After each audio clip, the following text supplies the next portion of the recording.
Hey, hi, I'm Gigi. Man, life isn't just black and white. There are a lot of shades of gray. Even old black and white TVs weren't truly black and white. The picture was a mix of white, black, and gray. A lot of shades of gray. That's how life is, man. Full of shades, and people are the same way. No one is perfect, and no one is pure evil. But what is perfection, after all? Just a standard imposed by society or by an individual. What is perfect for me might not be perfect for you.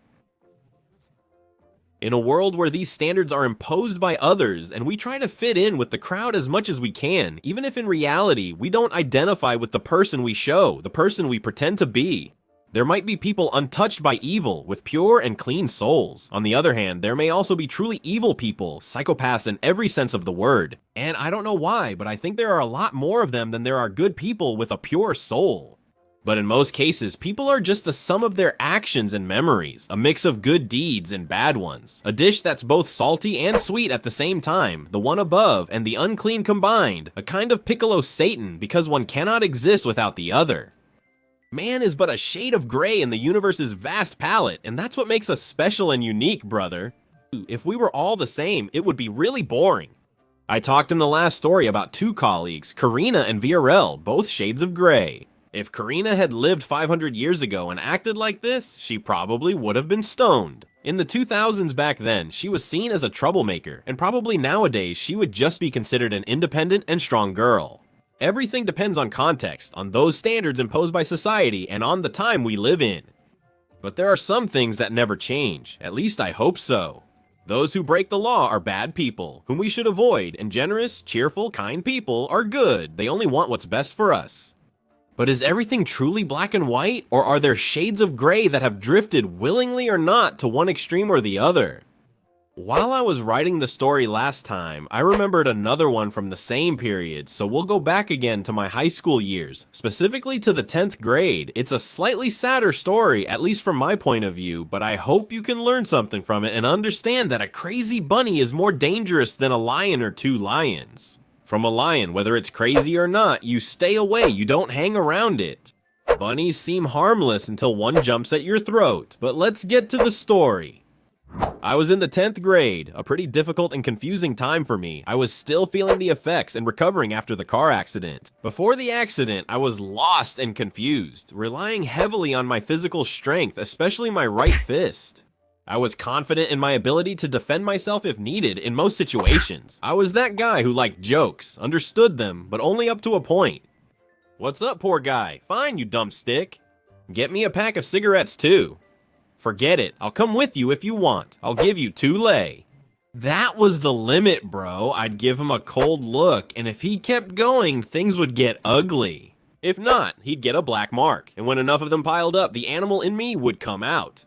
I would turn into Hulk, a beast full of hate and rage, destroying everything in my path. But during that time, Hulk was wounded, incapacitated. What do you do when you have to completely change your behavior, when you can no longer rely on physical strength?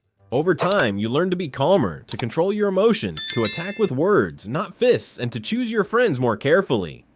But that required maturity, which I lacked at the time. I felt powerless, defenseless, and vulnerable. I attended high school 3 days a week, staying only 3 to 4 hours before leaving to drink malt soda until my mind went numb. It was a strange period for me. Anyway, you get the idea, and on one of those days, I was heading to high school with Gaina. Are we having a beer today, Gigi? Sorry man, I don't have much cash on me. Think I can get just one from you? Enough for a beer and cigarettes. That's all I have too, but we'll go and buy them one by one. That fat lady will keep us talking again. We might run into that country guy who talked about Don. That fat lady used to sell him individual cigarettes at full price. Back then, a pack cost around 3 lei, and she sold him cigarettes for 1,500 each, while for us it was 2,000. Her eyes would light up like crazy when she saw him, as she had a soft spot for him. Who was she? A saleswoman at a small shop in that area. She was about 25 years old then, Don's neighbor on the same street, and a true man-eater. She devoured them with her eyes, as according to Don, she hadn't actually had many, if any at all, despite what people thought. I knew her since 9th grade. I went there once with Don, and we treated ourselves to a beer and a few cigarettes, while she was giving Don the eye. He disliked her, finding her a bit chubby and an incessant talker, chattier than a 60-year-old gossip. Gaina and I used to go there occasionally, especially when we were short on money. She would give us cigarettes on credit, but kept us talking for 10 to 15 minutes each time in exchange for a beer that she treated us to. Hold on, Senchuk is calling. Yes, Sensiuk. When? Are you coming in February? How much is the ticket? That expensive? We got off, waited a few minutes, and then Don showed up. Hey, hi. Hi, Gigi. How are you doing? I'm good, Snowball. Are you coming with us to the fat lady? I'm not coming, man. I can't get rid of her. Come on, she'll give you cheaper cigarettes. Come on, Don. We'll have a beer later, too. All right, Gigi, for you, because this prickly guy doesn't deserve it. What's wrong with you, man? Are you stupid? Are we going to the store? She beamed when she saw us. Hi, guys. Hi, Don. Hi, give us some, too. How many should we take, Gigi? How much is there? About 14, I think. Take a pack of 14 cigarettes, since you're nice. No, it's fine. Just give us 14. It's okay. Leave it. Should I get you a beer too? One would be nice. Shut up, Kurigu. No, we're in a hurry for class. Don't you want a coffee? Black, just how you like it. In the end, he gave us a beer, a coffee for Don, and we stayed for about 10 minutes. After a few hours, the three of us went to a nearby terrace and had 3 or 4 beers each. We left from there, Don headed home, and the chicken and I were heading to the station. With some money left and no cigarettes, we returned to the fat lady. She asked what we were up to and where Don was. No, he went home. Did he say anything about me? Did he like the coffee? Yes, he said it was very good. Hot. Hey, watch your mouth. He was talking about the coffee. Yeah, the coffee. Give us a few cigarettes too. I only have these expensive ones left for 2,500, but for you, I'll give them for 2,000. Are we getting chicken? Yeah, we'll take it. We don't have a choice. They were Davidoff, more cigarettes that resembled Trabuku, and a few other brands I can't recall. We smoked one of the 8 cigarettes we took, especially enjoying the more brand ones. We noticed a man with darker skin signaling us. Based on my experience, that seemed like a bad sign. These guys would call you over to a more secluded spot, shake your hand so it looked like you knew each other, and then came the famous line, "Do you have any money on you?" That's what happened this time too. We went over to him because we didn't have a choice. I don't have any money, I swear. We only bought some cigarettes. Checked and taken, another famous line.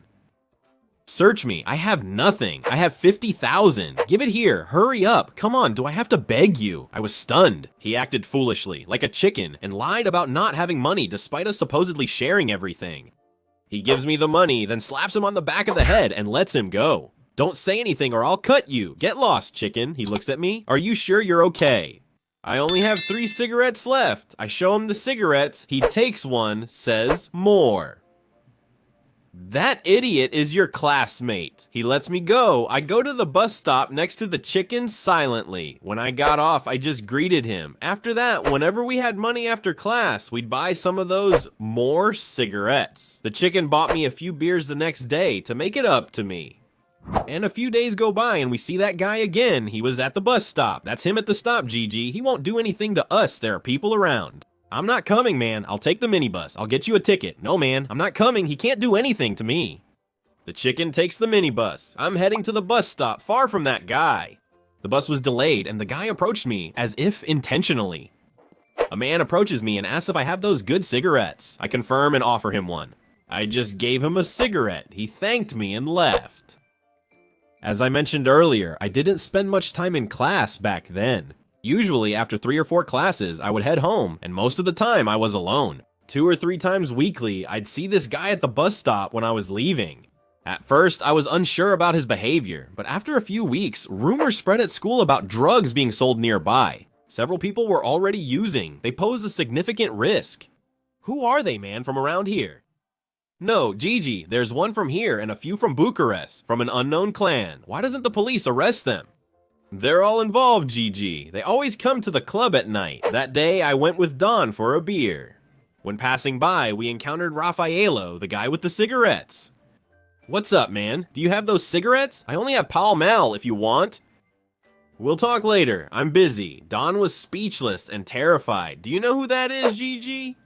I just give him a cigarette sometimes. He's with those guys with the drugs. He's dangerous. Stay away from him. That guy scared me a bit, but no matter how much I tried to avoid him, I still ran into him once or twice a week.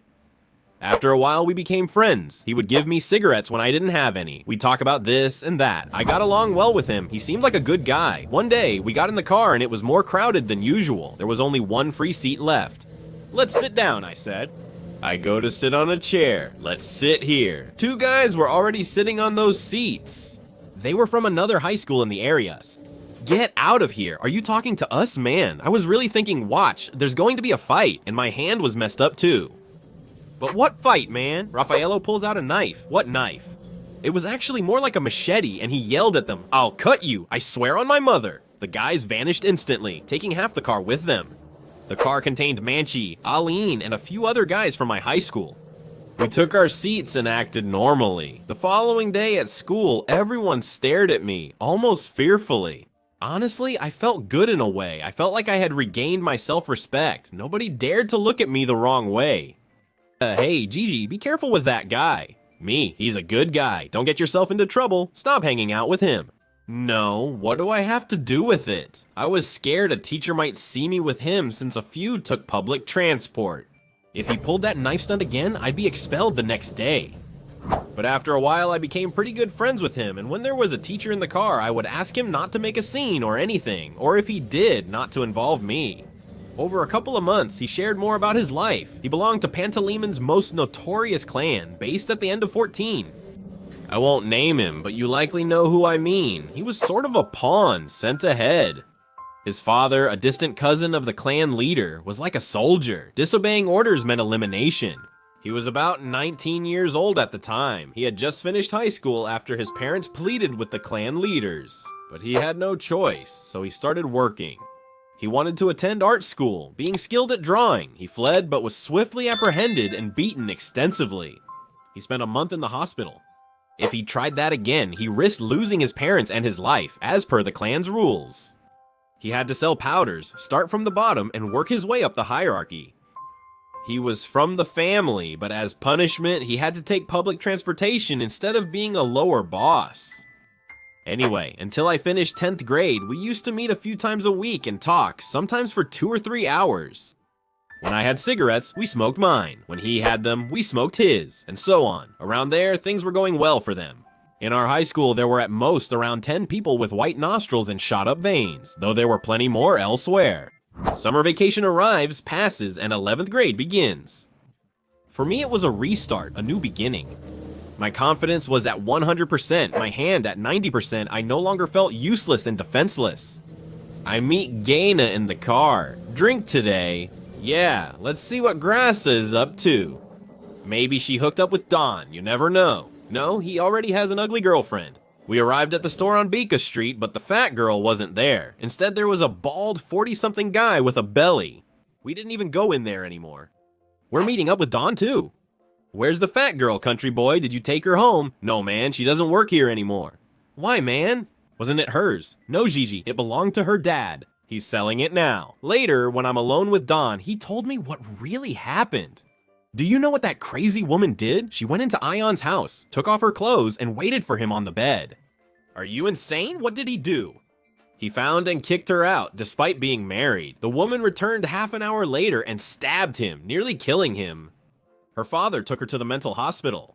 Maybe the devil was coming to you. Well, he lives 3 houses away from me. I heard she attempted to break into my house and the neighbor's place across the street. She could have killed you. She seemed nice, right? You don't mess with unstable people, Gigi. With who? With these crazy people. Do you know about Rafaelo? Is he around? Didn't you see the news? They took them all in a raid a month ago. They cleaned them out. Doi was happy. In a way, I was too, as the high school was rid of the junkies and stayed clean until my graduation. But at the same time, I was sad for Rafaelo. He was just the wrong man in the wrong place. He was conscious of his actions and no saint, but he had no choice. He was fated before birth. His fate was already written. I later discovered that the boss escaped. Only Rafaelo, his partner, and the local guy were caught as usual. After serving 7 or 8 years, his chances of rehabilitation were slim. He likely ended up like his despised uncle. I never heard anything more about Grassa. She was still at that green place when I finished high school.